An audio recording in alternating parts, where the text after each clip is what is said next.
It's Hasfa here from Preston Every Design. Today's video is a trash to treasure, where I'm going to take some trash and turn it into cash. So today I have this big spindle that I found on the side of the road. It was actually part of a bed, so it had the headboard and the footboard, and I picked that baby up and I've been hoarding it for quite some time, and I think it's time for me to do something with it because I'm currently on a challenge to go through my stash and go through my inventory, because as you can see I am out in my garage, and you guys, it is busy in here, it is crowded. I have stuff on top of stuff. I have a big box that you can see right there that is full of things that I've thrifted that I need to go through. And if I turn this camera around, you will be shocked. It is full from floor to ceiling of junk that I have thrifted to flip. So my challenge right now is to go through as much of my inventory that I can without thrifting for a while. So let me tell you, it's hard because I'm jonesing and I'm feeling to get out in those stores. But it's also great motivation because it is pushing me to go through these things and crack out some things and make some money in the process. So I'm going to turn this into some candle stands. I'm going to use these pieces of wood that I took from a drawer. So I took a drawer apart. If you remember a while back, I have a video that I'm going to link below. In that video, I took a dresser that I found on the street and I turned it into a garden bed, and these were the drawers that came with it. So I broke those down and I'm going to use them to make the bases and the tops for my candle stands. And then the last thing I have are these canvas prints. You know, these were beautifully done. Someone did these and they were moving out of their home, and they had them out on the street for someone to grab because I guess they didn't want to take them to the next home. I did try to hold on to them. I tried to give them away or sell them, but it's been over a year and no go. So I think that's a sign that they need to be transformed. So what I'm going to do with these is turn them into these framed fence boards. You guys, isn't this beautiful? Like the texture and the contrast between this white frame and the fence boards. Oh my goodness, I'm so in love with this. So I'm going to show you how I did this. I have some fence board that I've already cut behind the camera, and I'm going to frame it, and then I'm thinking of putting a wreath on it with some words at the bottom, maybe something like blessed or grateful or welcome. But either way, I think this will turn out well. I've already done 2 off camera to practice. So I'm going to show you how I did it, and then I will go ahead and embellish this, and they'll be ready for sale. Okay, so let's get into it. Okay, so the first step is you want to rip the canvas off of the frame. You want to do this carefully to make sure that you do not break your frame. However, my frame was quite sturdy, so a little muscle power didn't hurt. If you do need your pliers to go around those staples, feel free to grab them. However, I was fine leaving my staples in. They didn't bother me.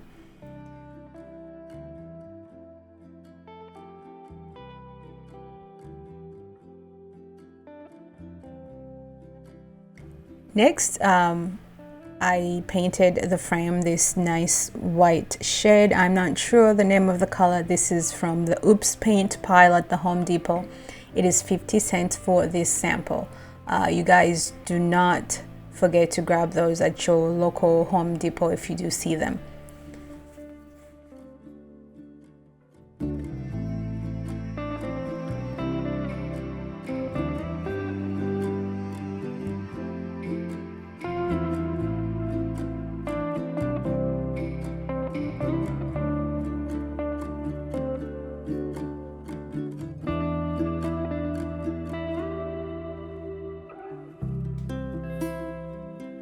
Okay, so after painting, you want to let your frame dry, and after it was dry, I then cut down my fence boards after measuring the inside of the frame, because you want your fence boards to fit snugly inside your frame.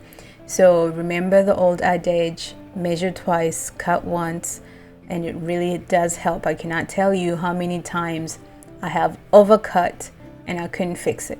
So all I'm doing here is quickly sanding off the rough edges, just so that these fence boards fit smoothly into the frame.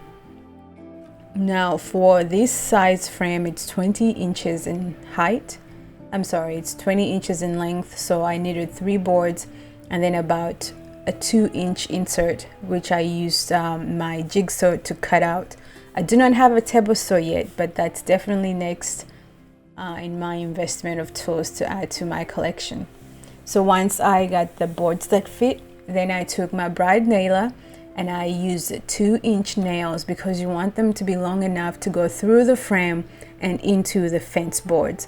And this frame is about an inch in itself, and I wanted to have at least an inch of that nail going into the fence board to make sure that this is very sturdy. And you want to do that on all 4 sides generously. Next, I sanded some of this roughness off of it. I do like the rusticness of this fence board, but I just wanted to do a quick smooth sanding because I am going to stencil the bottom, so I wanted it to be very nice to be able to take the paint without having any bleed through.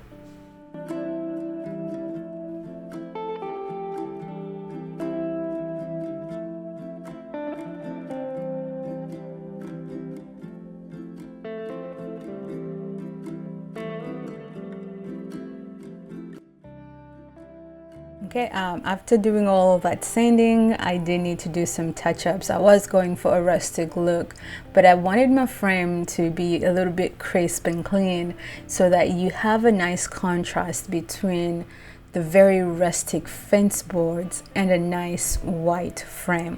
So I'm just going back over that frame just to make sure that I give it a fresh white coat.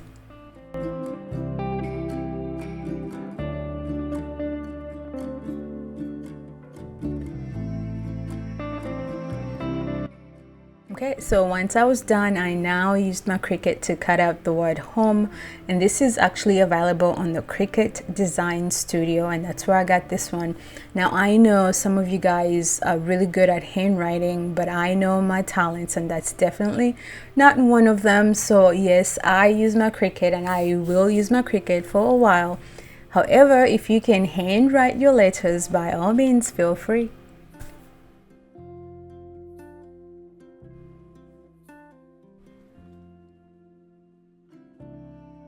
Okay, so you're gonna have to wait to the end of the video to see how those signs turned out, but we're moving on to the next project, which are those candlesticks. Now I've already cut the spindle down into 3 parts, and now what I'm doing here is taking those drawer pieces I showed you at the beginning, and I'm cutting out a circle using my jigsaw.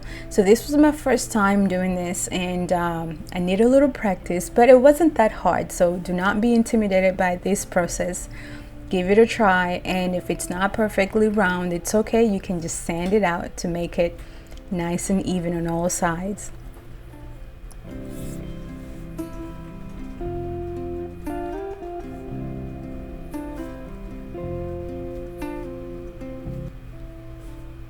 Okay, now I am cleaning the candle stands that I cut out using a large spindle, and I'm using some crud cutter.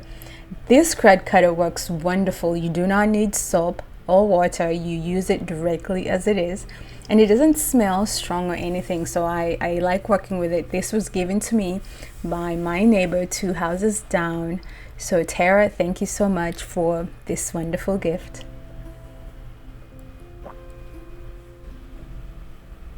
Okay, so after I cleaned all of my pieces, I took them outside to give them a base coat using the Rust-Oleum flat in black, and it's matte. So the reason I'm doing the black base first is because I do plan on distressing these, and once I put my white coat and then distress them, you will be able to see some of that black pulling through, and that would give it a very nice rustic look. But you do want to seal your base coat, so I do go over it with the Rust-Oleum clear top coat to make sure that you seal it in, because otherwise when you go to distress, you'll be able to go all the way back to the wooden layer, and I didn't want that in this case. I wanted to go back to the black. And so now I'm using some miscellaneous paint that I have around. This is from Sherwin-Williams, and I don't know what color of white this is. I just know it's white. And I've been working on this can for about 3 months now, and I still have some, so a little bit goes a long way.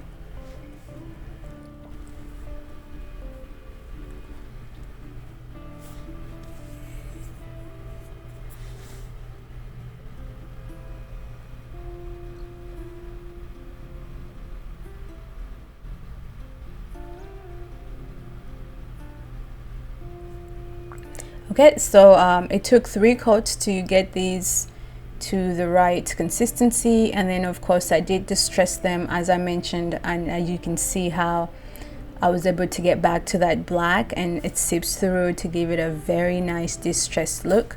So I am using my nail gun to put 3 nails at the top, and that was it to this project. And here are all of today's projects. I hope you guys like them. Let me know which one's your favorite.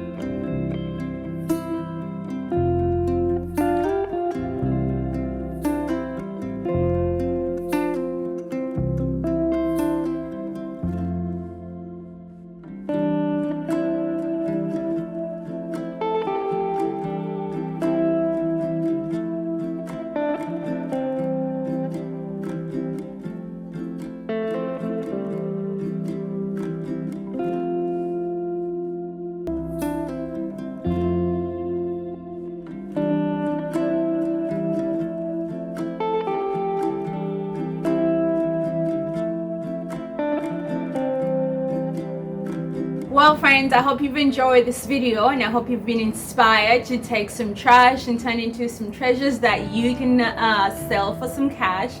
Let me know in the comments below which was your favorite project. Also, if you have any questions on anything that I did today, feel free to leave it in the comments below. I really love hearing from you guys, and please be sure to give this video a thumbs up, give it a like, and share it with your loved ones because it really helps to grow my channel. Until next time, thank you for watching, and I'll see you soon. Bye bye.